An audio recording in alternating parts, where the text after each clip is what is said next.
Hello, and welcome to Improbable Things. I'm J. Grace Pennington, and this is my podcast where I share 6 improbable thoughts before breakfast, which for this podcast consists of 6 thoughts about reading, writing, or just storytelling in general.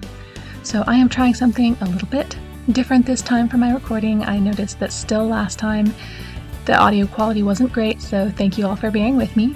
But I have a new setup, and we'll see how it goes. And I have my 6 things, so let's get started. So number 1, just last night I got Firmament Progenitor back from my formatter, so it is about ready to go up and get published. I just have to run over it, make sure everything's good, and then get the ebook files from her, and then we will be good to go. And I'm so excited to get this one out. I'll for sure be sending out a newsletter letting everybody know when it's finally up on both ebook and paperback, and it'll be so good to get this one out there. It's taken so much longer than I was hoping, which is pretty common, but that's all right. It's working, it's getting out, and I think people are really going to enjoy it. At least I hope they will. I hope y'all will enjoy it. And yeah, it's about done. So number 2, with that said, I have been really working on writing the next book, which is called Time Stream. And I've set myself a goal to wrap up the first draft over the next couple months. So I've been getting up early to do my word count on that one. And, obviously we're only a few days in, being a few days into the month, but it is going well so far. I think that it's this one, there are things intrinsic to the plot on this one that I think will help keep it going, like keep the pace going pretty well. Like I think the outline, I'm pretty happy with the outline I have, but also when I'm writing, there are inevitably places where it kind of starts to drag and I need something to kind of spice it up. And there are things that I can easily use that are inherent to this storyline, where I can, just drop something exciting in there that will fit well into the plot. So I think that will help the drafting process go fairly smoothly. We'll see. We'll see how it goes, but allowing myself to spread it out over 2 months instead of trying to write it in a month, much as I would have liked to get this one out there this year. At this point, it probably won't happen, but we'll see. We'll see how it goes. But either way, I'm working on it, and so far I'm happy with it. The first few thousand words have gone pretty well. So I'll of course also keep you all updated on that, and sometime I'll have to share the synopsis for that one because I did have to write it up a couple weeks ago, so I will be sharing that sometime soon and let y'all know a little bit more about what this one is about. Number 3, I decided to try doing Facebook ads for my books. That's something I've always been nervous to mess with at all before. So I did, watch some videos, read some things, try to get some good input on how exactly to do that and to do it well. So I'm giving that a shot with a couple different books this month, but it's just tough for me because I really just don't like marketing. I feel like it feels very overwhelming to me. Granted, I'm easily overwhelmed, but it feels especially overwhelming, and I just don't like spending money. And so the fact that sometimes you have to spend money and not get anything back just to test things out and to figure out what works is very difficult for me just to stomach that. But that is how it works. And so I am trying to put myself out there, try some different things than I've done in the past. So yeah, wading into some Facebook ads.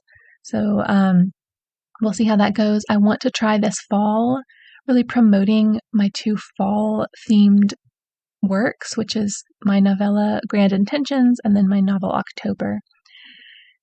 And so I'm going to kind of try to use the next few months as an opportunity to work with those, see what works, what doesn't work, hopefully maybe find something that will just make my work a little bit more successful than it has been, because I don't want to stagnate. And also, this is one reason that it feels so overwhelming to me, is that things keep changing, like marketing methods and what works and what's popular changes all the time. So I can't just, figure one thing out and keep it like that forever, much as I would like to.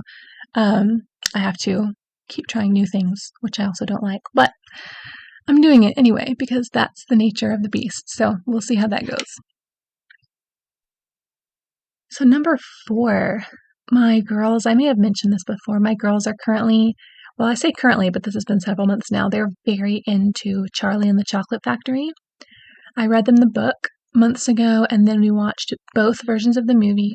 And then we also, at some point, got the CD of the audiobook from the library, so they listened to that a bunch. And now that my oldest can read, she reads it pretty frequently. So yesterday, they were all playing it, and they were acting out scenes from the movie. And then when one of my girls, acted out finding the golden ticket inside a chocolate bar, my oldest daughter ran and got the book, and she read out loud the part in the book where, it says what the ticket actually says, like the instructions for people to come to Willy Wonka's factory, like all of that. And it was so cute to watch, and particularly because it just reminded me, like me and my siblings used to do that all the time. We loved to take The Hobbit or one of our favorite books and, use the book as a sort of a script or a framework to act it out and play it together. And it just brought back memories, and it's so fun to watch them doing that and to see what stories really catch their interest and imagination. So we'll see. We've been reading Little House on the Prairie, which is another one my siblings and I used to play a lot. Whenever we would play outside and one of my friends would come over, we would try to build a log cabin and assign different parts to different, ones of us. And it was just fun childhood time. So it's so much fun to watch them doing that as well. So number 5, am I currently reading? I just yesterday finished Beyond Boundaries by John Townsend, which he is one of the authors of the book Boundaries. And this was one of the books that I got out of that one of the huge boxes I brought back from my parents' storage. And I was pretty sure, or I wasn't sure whether or not I had read it before. So I wanted to read through it, see if it's something I wanted to keep. So quickly, as I was reading it, I realized that yes, I had read it before, but I went ahead and read through it, and it was very good. It was some very good practical relationship wisdom, kind of along the lines that, like, once you've done boundaries, once you've had to set some difficult boundaries in relationships, and when it comes time to move past those and move back into a relationship or move into a new relationship, how do you know how to do that wisely? And how do you know what boundaries to keep and which ones there's a time to let go of and things like that. So I thought it was very good. I checked my Goodreads afterwards and found out that it was 10 years ago that I read it before. So definitely a good time for an update. And I'll definitely be keeping that one. I thought it was overall really good and just some helpful things. So yeah, I'm trying to read through. I just have so many books to read, so I'm trying to read pretty fast. So number 6, I just talked about, like I said, trying to read fast. And it's interesting because I really, I don't know whether everyone is this way. I suspect most people are, but I just find myself going through various reading phases or reading seasons. So like one of them is just, I get in this mood where I see how there's so many books and I get so excited and I feel like I have to read faster. So I can get to them all. And then there will, be a time where I'm kind of burned out on that or I'm really busy with something else. And I'll still read daily, but it might just be like a chapter or something, not really like working through books really quickly.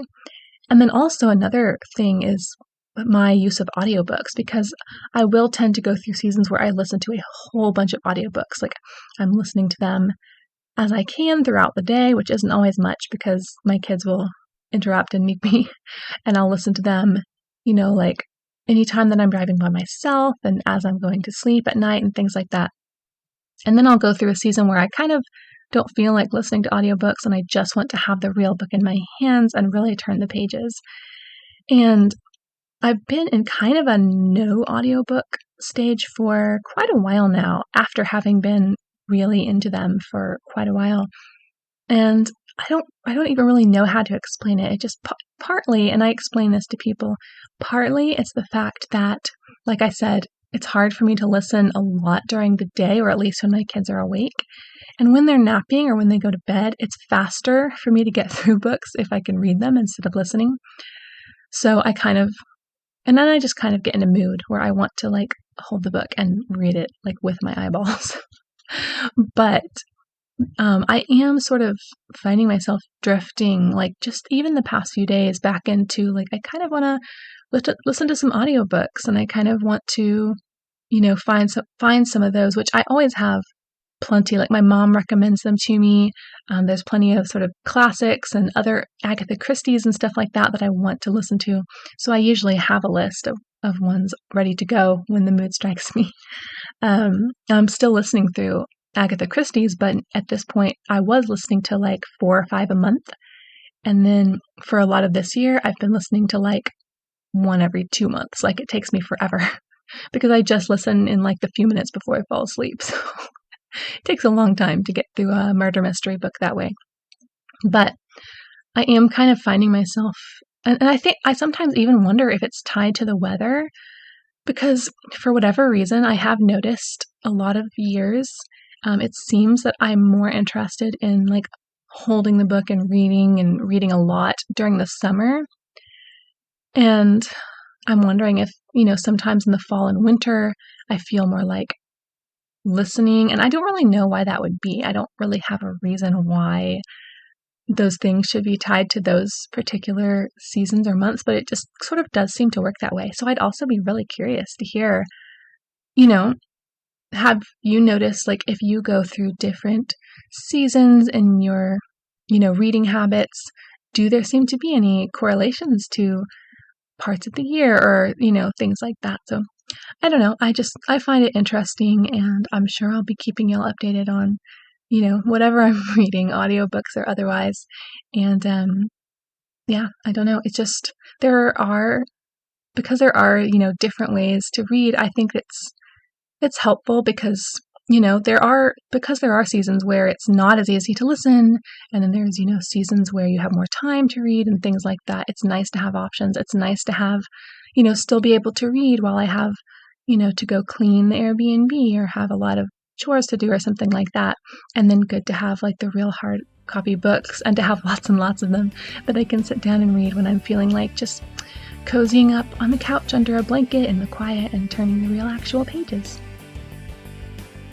So thank you all so much for listening. I really hope the audio quality is better on this one. I'm going to keep working on my process with that.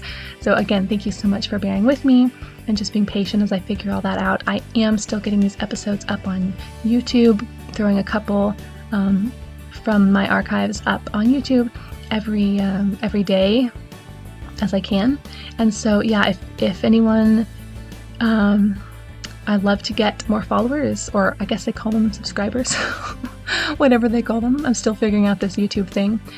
Just my channel, J. Grace Pennington, and I will be putting things other than podcasts up there, audiobooks, and then some other fun projects that I have in mind in the near future. So keep an eye out for that. So again, thank you for listening. Let me know, did you act out books as a kid, or if you have kids, did they do that, and what books do they enjoy acting out? And let me know what you're reading and if I should add it to my ever-growing to-read list. And then if your reading does kind of fall into different seasons, do those correspond to the actual seasons, or is there something else you've noticed a correlation with? I would love to discuss any of these things and anything else related to books and writing and stories. So again, thank you for listening. I hope that everyone has a great day and a great weekend ahead, and stay improbable. Bye!